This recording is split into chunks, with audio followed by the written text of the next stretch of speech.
Now I picked this movie because it was a fantastic script.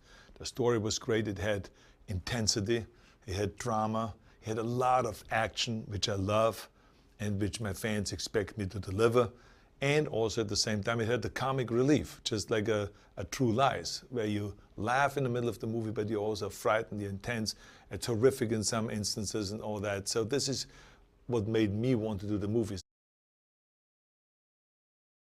It's an underdog story where I play basically a sheriff that has just come back to his hometown to kind of spend the last few years in my hometown and then retire. But has had the experience of being in a Los Angeles drug SWAT team and be a great fierce fighter. But that time is over. He's now over 60 and he's now in his town, and he's now kind of looking forward to retirement, and he's set in his mind that he's going to have a quiet way out when all of a sudden this town gets hit by these violent criminals.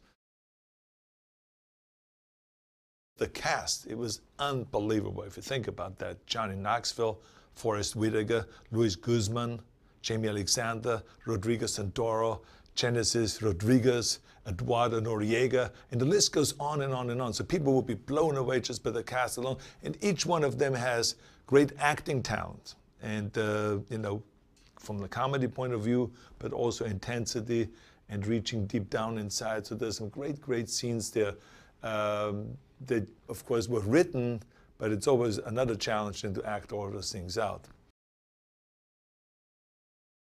We have a cast that is from all over the world. I mean, you know, we have people from Mexico and people from Guatemala and people from Brazil and people from Spain. And I mean, it was like the United Nations, basically. It is without any doubt an intense action movie, but with comic relief. And the person specifically that is actually bringing the most comedy you can imagine is Johnny Knoxville. I mean, he's hilarious. If you've seen any of his Jackass movies, you know that he's willing to put everything on the line, including his body, in order to get a big laugh out of it. I was back in an action movie where from the beginning to the end, I was punching, I was shooting, I was running, I was climbing, I was falling, I was kicked, I was beaten, and I was in cars and crashing into cars and everything else. And it was from the beginning to the end, all action. I did a lot of the chase scenes and a lot of the fast driving with the car. I love driving fast. And there was one chase scene through the cornfield. Now, we've never really seen a chase scene through a cornfield. But let me tell you, it is an experience as a driver. Because you drive through this cornfield and you have this high corn, it's like 10 feet tall, and you have no idea where you are. And the other car is also racing through it, and he may be right next to you, 2 feet away, but you can't see it because of the corn. So this is exactly what happened in this chase scene. And so we were banging into each other and spinning around and doing all these different things. And it was, like I said, pretty safe in there because there was nowhere else to kind of fall. You just had to be worried about the ditches and about the holes. But other than that, it was really terrific. What is great about this story is the typical underdog story. And it's a story that could happen anywhere in the United States or anywhere in the world as far as that goes.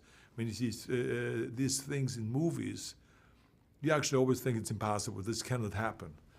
But I can tell you that when I was governor, one of my favorite things to do was to give, for instance, Medal of Valor to police officers and to law enforcement people for, you know, extraordinary things, you know, when they did things that were beyond the call of their duty. And those stories, when you read those stories, and I always read them out loud of what they did in order to deserve this medal, it was absolutely impossible. People would say, no human being can do that. I mean, this is how extraordinary those things were.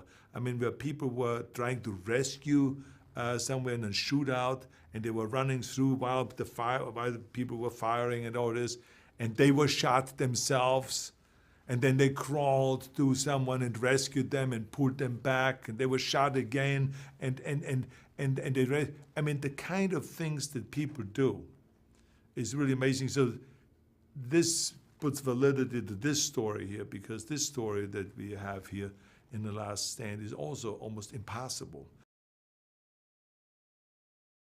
The director, it's really amazing of how he can take on a different genre and just nail it every time.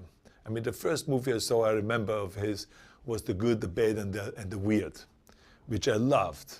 I mean, the size of it all, and the action was incredible. And then I had to watch I Saw the Devil, A Bittersweet Life and a Tale of Two Sisters. I loved this work more than, and each one of the movies that I saw, I liked more and more and more. And I saw what a wide range of talent this man has. He is good about working with that universal theme of good versus evil, basically, that comes through in each one of those movies.